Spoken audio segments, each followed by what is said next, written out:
Assalomu alaykum, hurmatli tomoshabinlar. Bugun men juda muhim masalani tushuntirib beraman. Pensionerlar endi ayrim muassasalarga qabul qilinmaydimi? Kimlarga haqiqatan ham rad javobi berilishi mumkin? Kimlar esa xavotir olmasligi kerak? Bu ma'lumot har bir oilaga tegishli. Chunki deyarli har bir xonadonda ota-ona, bobo-bu yoki pensiya yoshidagi yaqin inson bor. Agar siz bu tartibni bilmasangiz, hujjat topshirganda rad javobi olib, vaqt, asab va pul yo'qotishingiz mumkin. Videoni oxirigacha ko'ring, chunki men oddiy tilda hammasini bosqichma-bosqich tushuntiraman. Avval qanday edi, hozir nima o'zgardi? Kimlar davlat ijtimoiy muassasalarga joylashtiriladi, kimlar joylashtirilmaydi? Qanday hujjatlar kerak? Rad javobi olmaslik uchun nima qilish kerak? Hozirning o'zida kanalga obuna bo'ling, like bosib qo'ying. Chunki bunday ma'lumotlar sizga yoki yaqinlaringizga ertaga juda kerak bo'lib qolishi mumkin. Men avvalo eng muhim narsani aniq aytaman. Gap barcha pensionerlarning hamma joyga kirishi taqiqlanayotgani haqida emas. Pensioner bankka, shifoxonaga, poliklinikaga, davlat idorasiga, mahallaga yoki boshqa xizmat ko'rsatish joylariga bora olmaydi degan gap noto'g'ri talqin. Bunday umumiy taqiq yo'q. Muammo boshqa joyda. Ayrim davlat ijtimoiy muassasalariga, ya'ni keksalar, yolg'izlar, nogironligi bo'lgan shaxslar uchun mo'ljallangan internat uylari, parvarish muassasalari va doimiy davlat ta'minoti beriladigan joylarga qabul qilish tartibi qat'iylashgan. Oldin ko'pchilik shunday o'ylardi, odam pensiyaga chiqsa, yosh katta bo'lsa, bolalari qarashmasa yoki uyda sharoit og'ir bo'lsa, davlat muassasasiga joylashtirish mumkin. Amalda ham ba'zi hollarda mahalla tavsiyanomasi, shifokor xulosasi va bir nechta hujjat asosida odamni ijtimoiy muassasaga yuborish masalasi ko'rib chiqilardi. Lekin hozir asosiy e'tibor bir savolga qaratilmoqda. Bu odam haqiqatan ham davlat parvarishiga muhtojmi yoki uning farzandlari, yaqin qarindoshlari, o'z mulki, daromadi, yashash joyi bormi? Shu sababli odamlar orasida pensionerlarni muassasalarga kiritishmayapti. Endi keksalar uyiga olishmayapti. Rasman taqiq bo'ldi degan gaplar tarqalanmoqda. Aslida esa bu masala shunday. Davlat ijtimoiy muassasalari hamma pensioner uchun emas, balki alohida ijtimoiy himoyaga muhtoj, yolg'iz, parvarishga muhtoj, qarovchisi yo'q, sog'lig'i sababli mustaqil yashay olmaydigan fuqarolar uchun mo'ljallangan. Men sizga birinchi navbatda kimlar xavotir olishi kerakligini tushuntiraman. Agar pensionerning farzandlari bo'lsa, farzandlari mehnatga layoqatli bo'lsa, ular rasmiy yoki norasmiy ishlayotgan bo'lsa, yashash joyi bo'lsa, uy joyi o'z nomida bo'lsa yoki yaqin qarindoshlari bilan yashayotgan bo'lsa, bunday odamni davlat ijtimoiy muassasasiga joylashtirish masalasi oson hal bo'lmaydi. Chunki davlat birinchi navbatda oilaning majburiyatini ko'radi. Ota-onaga g'amxo'rlik qilish faqat davlatning emas, avvalo farzandlarning ham burchi hisoblanadi. Masalan, 72 yoshli otaxon bor. Pensiyasi oyiga 20 million 200 ming so'm. Uning 2 nafar o'g'li bor. Biri Toshkentda ishlaydi, biri viloyatda yashaydi. Otaxon qishloqdagi uyda yolg'iz qolgan. Bolalari kam keladi. Otaxon meni keksalar uyga joylashtiringlar deb murojaat qiladi. Bunday holatda mas'ullar avvalo farzandlari bor yo'qligini tekshiradi. Agar farzandlari sog'lom, ishlashga layoqatli va ota-onasiga yordam berishi mumkin bo'lsa, muassasaga joylashtirish rad etilishi ehtimoli yuqori. Chunki bu yerda muammo faqat yolg'izlik emas, farzandlarning mas'uliyatsizligi bo'lishi mumkin. Bunday paytda yo'l boshqa. Farzandlar bilan ishlash, aliment undirish, mahalla va tegishli organlar orqali qaror masalasini hal qilish. Ikkinchi misol, 38 yoshli ayol bor. U pensiyada eri vafot etgan, bitta qizi chet elda. Bitta o'g'li boshqa tumanda. Ayolning nomida 2 xonali kvartira bor. Sog'lig'i yomonlashgan, lekin o'zi ovqatlanadi, yuradi, dori ichadi, faqat ba'zida yordam kerak bo'ladi.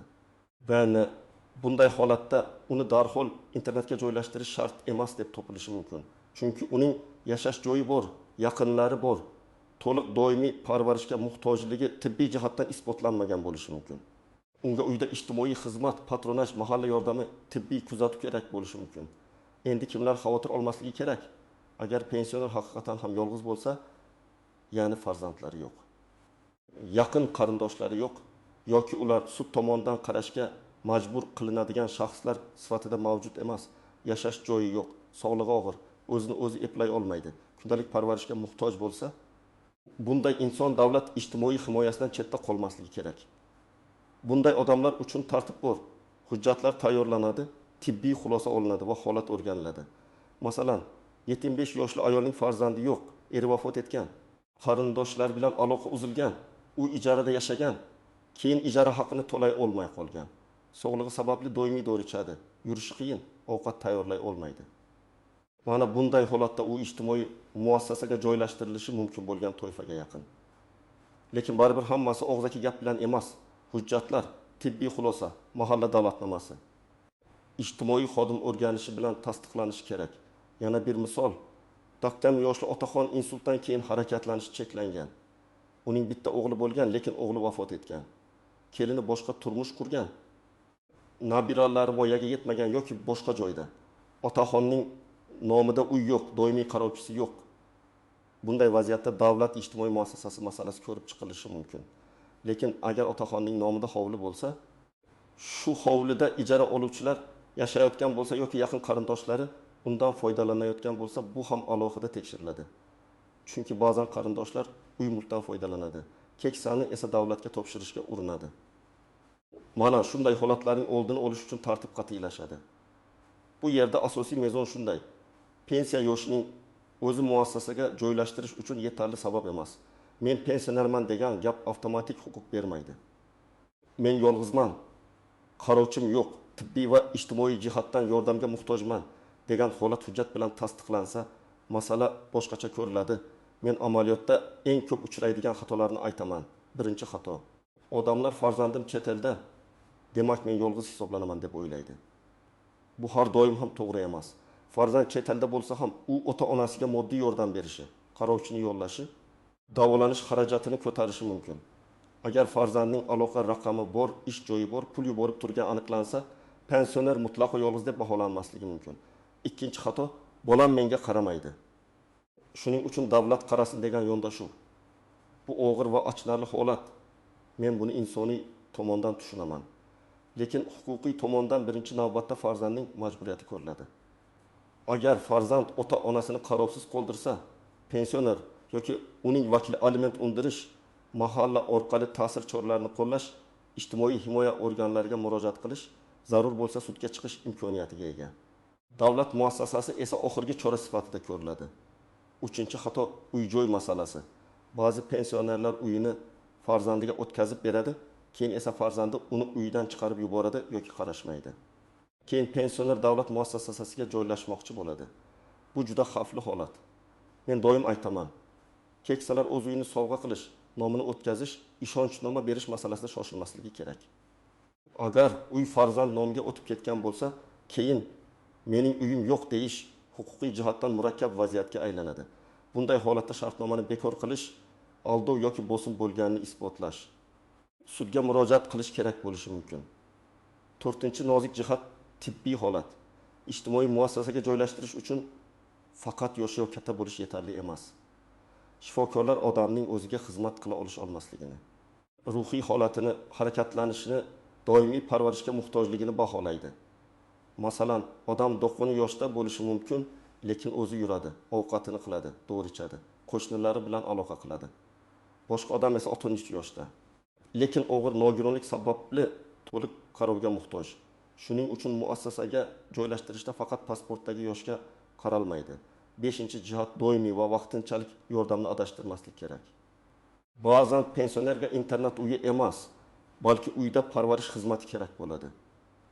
Masalan, ijtimoiy xodim haftada bir necha marta kelib dori-darmon olishda, oziq-ovqat xaridida, kommunal to'lovlarda, hujjatlarni rasmiylashtirishda yordam berishi mumkin. Agar odam uyda yashash mumkin bo'lsa, uni darhol muassasaga yuborish shart emas. Davlat ham avvalo odamni o'z uyida, o'z mahallasida qo'llab-quvvatlashga intiladi. 6-jihat: ruhiy kasalliklar, yuqumli kasalliklar, alohida tibbiy nazorat talab qiladigan holatlar. Har bir muassasaning o'z profili bor. Keksalar uchun mo'ljallangan muassasa hamma kasallikdagi odamni qabul qilavermaydi. Agar odamga maxsus psixiatriya yordami kerak bo'lsa, boshqa turdagi muassasa yoki davolash tartibi qo'llanadi. Agar yuqumli kasallik aniqlansa, avvalo davolanish, karantin, tibbiy xulosa talab qilinishi mumkin. Shuning uchun meni olishmadi, demak taqiq deb xulosa qilish noto'g'ri. Ehtimol sizga boshqa turdagi yordam kerakdir. 7-jihat: hujjatdagi kichik xato katta rad javobiga sabab bo'ladi. Masalan, pasportdagi manzil boshqa, real yashash joyi boshqa, pensiya ma'lumotnomasi yangilanmagan, tibbiy xulosa muddati o'tgan, farzandlar haqida ma'lumot to'liq emas, nogironlik hujjati ilova qilinmagan. Bunday holatda ariza ko'rib chiqilishi cho'ziladi yoki qaytariladi. Shu sababli men har doim hujjatlarni bir papkaga tartiblab, nusxalarni alohida qilib tayyorlashni maslahat beraman. Endi men aniq qadamlarni aytaman. Agar siz yoki yaqin pensioneringiz ijtimoiy muassasaga joylashish masalasini ko'rib chiqayotgan bo'lsangiz, birinchi qadam mahallaga boring. Mahalla raisi, xotin-qizlar faoli, hokim yordamchisi, yoshlar yetakchisi yoki ijtimoiy xodim orqali holatingizni rasmiy o'rganishni so'rang. Og'zaki shikoyat bilan cheklanib qolmang. Ariza yozing. Arizada kim ekani, yoshi, yashash manzili, farzandlari bor yo'qligi, sog'ligi, qanday yordam kerakligi aniq yozilsin. Ikkinchi qadam, tuman yoki shahar inson ijtimoiy xizmatlar markaziga murojaat qiling. Hozir ijtimoiy himoya bo'yicha ko'plab masalalar aynan shu tizim orqali ko'rib chiqiladi. U yerda sizga qaysi xizmat turi mos kelishini aytishadi. Uyda ijtimoiy xizmatmi? Moddiy yordammi? Tibbiy ijtimoiy reabilitatsiyami yoki internet muassasasiga joylashtirishmi? Men tavsiya qilaman, murojaat qilganda meni keksalar uyiga yuboring deb emas, mening holatimni bog'lab, menga qonuniy tegishli ijtimoiy xizmat turini belgilab bering deb yozing. Bu ancha to'g'ri yondashuv. Uchinchi qadam, hujjatlarni tayyorlang. Odatda kerak bo'lishi mumkin bo'lgan hujjatlar: shaxsni tasdiqlovchi hujjat nusxasi, pensiya olish haqida ma'lumot, nogironlik bo'lsa, nogironlikni tasdiqlovchi hujjat, tibbiy xulosa, yashash joyi haqida ma'lumot, oila tarkibi haqida ma'lumot, farzandlari bor yo'qligi haqida ma'lumot, mahalla dalolatnomasi, uy-joy va mulk holati bo'yicha ma'lumotlar.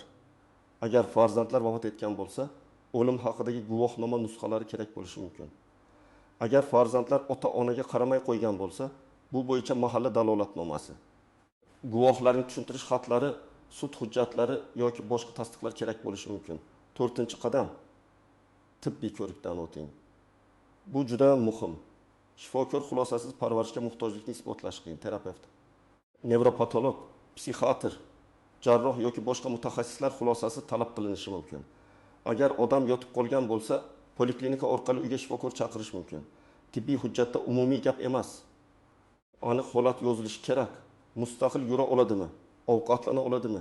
To'g'ri qabulni nazorat qila oladimi? Doimiy parvarishga muhtojmi? Xavfsiz yashashi uchun qarovchi kerakmi? 5-qadam, farzandlar masalasini hal qiling. Agar farzandlar bor bo'lsa, ularning yashash manzili, telefon raqami, ish joyi, ota-onaga yordam bermaslik aniqlanadi. Agar farzandlar yordam bermasa, buni shunchaki og'zaki aytmay rasmiylashtiring. Mahallaga yozma murojaat qiling. Farzandlar bilan profilaktik suhbat o'tkazilishini so'rang. Zarur bo'lsa, ota-ona ta'minoti uchun aliment undirish bo'yicha sudga murojaat qiling. Bu og'ir eshitiladi, lekin qonuniy yo'l shunday. Farzandning majburiyati bor bo'lsa, davlat avvalo shu majburiyat bajarilishini talab qiladi. 6-qadam. Rad javobi olsangiz, taslim bo'lmang. Eng katta xato shuki, odam og'zaki sizni olmaymiz degan javobni eshitadi-da, uyga qaytadi. Men bunday qilmaslikni maslahat beraman. Har doim yozma javob so'rang. Rad etish sababi yozma ko'rsatilishi kerak. Qaysi hujjat yetishmayapti? Qaysi mezonga mos kelmadingiz? Qanday tartibda qayta murojaat qilishingiz mumkin? Yozma javob bo'lsa, siz kamchilikni tuzatasiz yoki yuqori turuvchi tashkilotga shikoyat qilasiz. 7-qadam. Agar huquqingiz buzilgan deb hisoblasangiz, tuman hokimligi, ijtimoiy himoya organlari, prokuratura, ombudsman yoki sudga murojaat qilish imkoniyati bor. Lekin murojaat hissiyot bilan emas, hujjat bilan bo'lishi kerak. Meni olishmadi degan gapning o'zi yetmaydi. Ariza nusxasi, qabul qilingan sanasi, rad javobi, tibbiy xulosa, mahal dalolatnomasi, farzandlar haqida ma'lumotlar ilova qilinsa, murojaatingiz kuchli bo'ladi. Men yana bir amaliy maslahat beraman. Pensionerlar va ularning farzandlari oldindan kelishib olish kerak. Ota-ona hali sog'lom paytida uy-joy, parvarish, dori-darmon, qarovchi, pensiya kartasi, ishonchnoma masalalari ochiq muhokama qilinishi kerak. Ko'p muammolar kechikkan qarorlar sababli chiqadi. Ota-ona yotib qolgandan keyin hujjat izlash, farzandlarni topish, sudga yugurish juda qiyin bo'ladi. Demak, asosiy xulosa shuki, pensionerlarning hamma muassasalarga kirish taqiqlangani yo'q. Lekin davlat ijtimoiy muassasalarga joylashtirish tartibi oddiy pensionerman, meni o'ling degan shaxta ishlamaydi. Endi kim haqiqatan yolg'iz? Kimning qarovchisi bor? Kimning farzandlari bor? Kimning uy joyi bor? Kim doimiy parvarishga muhtoj? Kimga esa uyda xizmat ko'rsatish yetarli ekani sinchiklab tekshiriladi.